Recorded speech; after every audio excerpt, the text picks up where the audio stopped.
மையமுடுகு நேயர்களுக்கு வணக்கம். நீங்கள் இணைந்திருப்பது மையத்தின் இன்றைய முக்கிய செய்திகளுடன். முதலில் தலைப்புச் செய்திகள். அனுர அரசாங்கத்திற்கு சாஜித் விடுத்துள்ள பகிரங்க எச்சரிக்கை. ஈரானுக்கு எதிராக அமெரிக்காவின் அதிரடி நகர்வு, விதிக்கப்பட்ட புதிய தடை. துப்பாக்கியால் தானே சுட்டு உயிர் மாய்த்த போலீஸ் கான்ஸ்டபிள், வெளியான தகவல். வாஷிங்டனில் நெதன்யாகு தங்கியிருந்த விடுதியை முற்றுகையிட்டு போராட்டக்காரர்கள் முழக்கம். உக்ரைனுக்கு பேரிழப்பு, விழுந்து நொறுங்கியது F-16 போர் விமானம். ஈராக் மீது அமெரிக்கா சவுதி நடாத்திய பயங்கர கூட்டு தாக்குதல். இலங்கையில் கடலில் விழுந்த சிறிய விமானம், வெளிநாட்டு சுற்றுலா பெண்ணுக்கு நேர்ந்த கதி.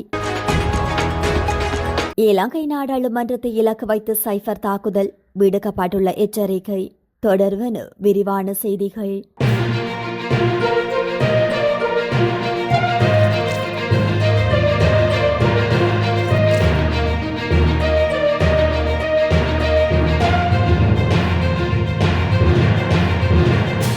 நீதிமன்றத்தின் நிறைவேற்று அதிகாரத்தின் கைப்பொம்மையாக்கிக் கொள்ளும் நோக்கில் அரசு கொண்டுவர முற்படும் அரசமைப்பு திருத்தங்களை வன்மையாக கண்டிப்பதாக எதிர்க்கட்சித் தலைவர் சஜித் பிரேமதாச தெரிவித்துள்ளார்.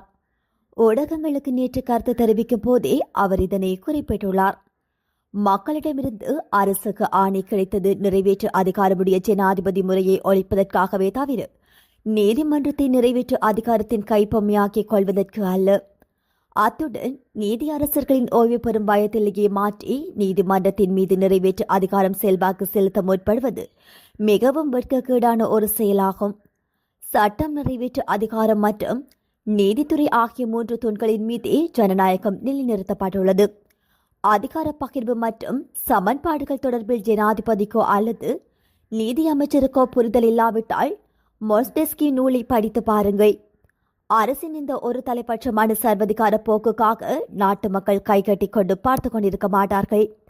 இந்தியாவில் அண்மையில் வேலையற்ற இளம் சந்ததியினர் அவமதிக்கப்பட்ட போது லட்சக்கணக்கான இளைஞர்கள் திரண்டு அரசுக்கு அழுத்தம் கொடுத்து மாற்றங்களை ஏற்படுத்தியுள்ளனர். அதேபோன்று நீதிமன்றத்தின் சுயாதீனத்தை சீர்குலைக்கும் நடவடிக்கைகளுக்கு எதிராக இலங்கையின் இளைஞர்களும் சிவில் சமூகமும் ஒன்றுபட்டு மக்கள் பலத்தால் அதனை தோற்கடிப்பார்கள். ஜனநாயகத்தை வலுப்படுத்துகின்றோம் என்ற பெயரில் நீதிமன்றத்தின் சுதந்திரத்தை முடக்கும் சர்வதிகார செயற்பாட்டை உடனடியாக நிறுத்த வேண்டும்.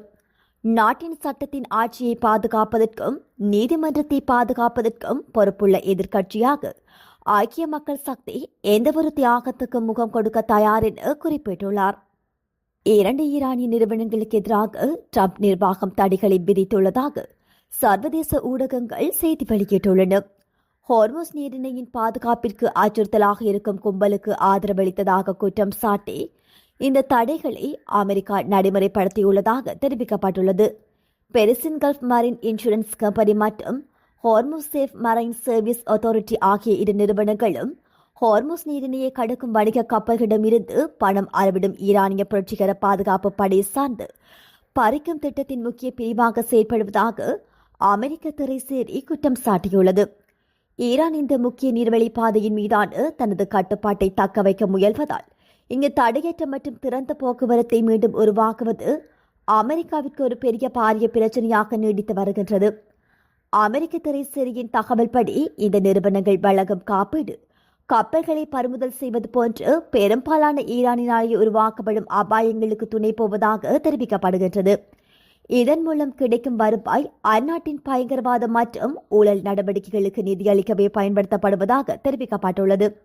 மேலும் தடை செய்யப்பட்ட ஈரானிய கச்சா எண்ணெய் மற்றும் பெட்ரோலிய பொருட்களை சீனா மற்றும் ஐக்கிய அரபு அமீரகத்திற்கு கொண்டு செல்ல உதவும் நிலக்கப்பற்படை கப்பல்களை இந்த நிறுவனங்கள் இயக்கும் மீது அமெரிக்க நிர்வாகம் தடைகளை விதித்துள்ளமே குறிப்பிடத்தக்கது.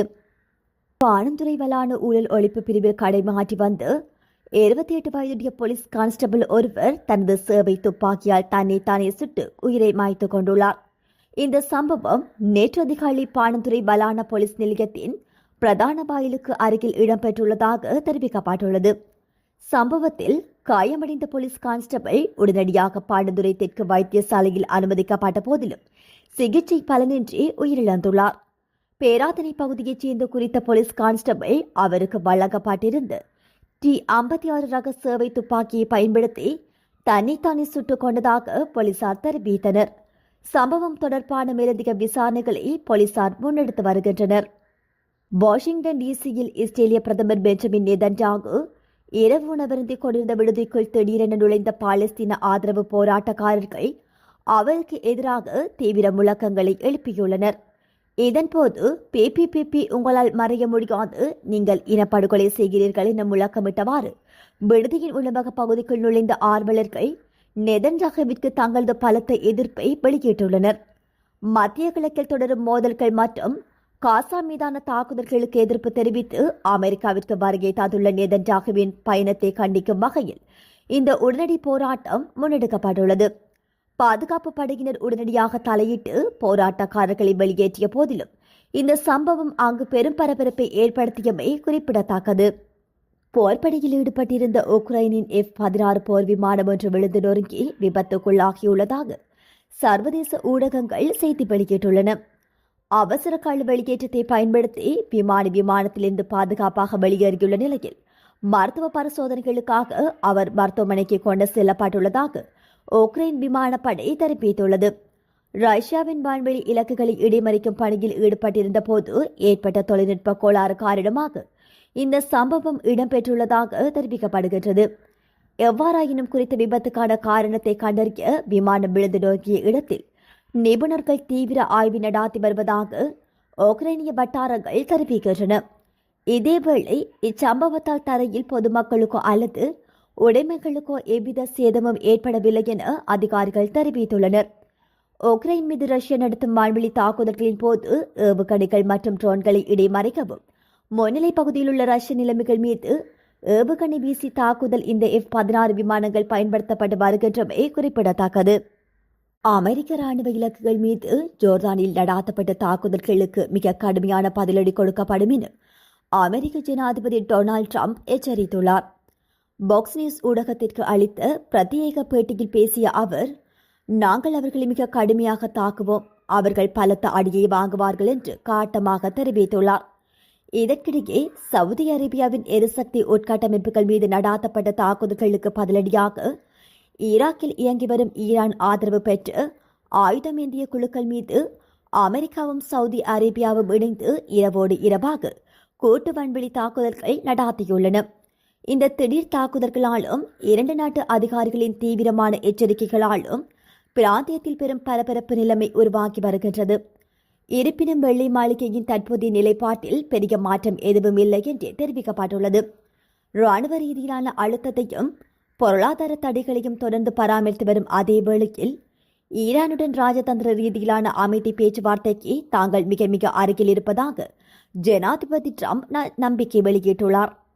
ஃபென்தோட்ட சுற்றுலா நகரத்தை வானிலிருந்து சுற்றி பார்ப்பதற்காக பயன்படுத்தப்பட்ட ஒரு சிறிய பாராமோட்டர் விமானம் நேற்று மாலை கடலில் விழுந்து விபத்துக்குள்ளானதில் 31 வயதான பாலஸ்தீன பெண்ணொருவர் உயிரிழந்துள்ளார். காவல்துறையின் கூற்றுப்படி ஜூலை மாதம் 29ஆம் தேதி பென்தோட்ட காவல் பிரிவு பகுதியில் கடற்கரை சாலையில் ஒரு தனியார் நிறுவனத்தால் நடாத்தப்பட்டு பொழுதுபோக்கு பாராமோட்டர் சவாரியின் போது இந்த விபத்து நிகழ்ந்துள்ளது. நேற்று மாலை சுமார் 4 மணியளவில் இந்த விபத்து நிகழ்ந்துள்ளது. கொலம்பியா நாட்டைச் சேர்ந்த வெளிநாட்டவரான விமானி மணில் இப்ராஹிம் விமானத்திலிருந்து குதித்து நீந்தி கரையை அடைந்தார்.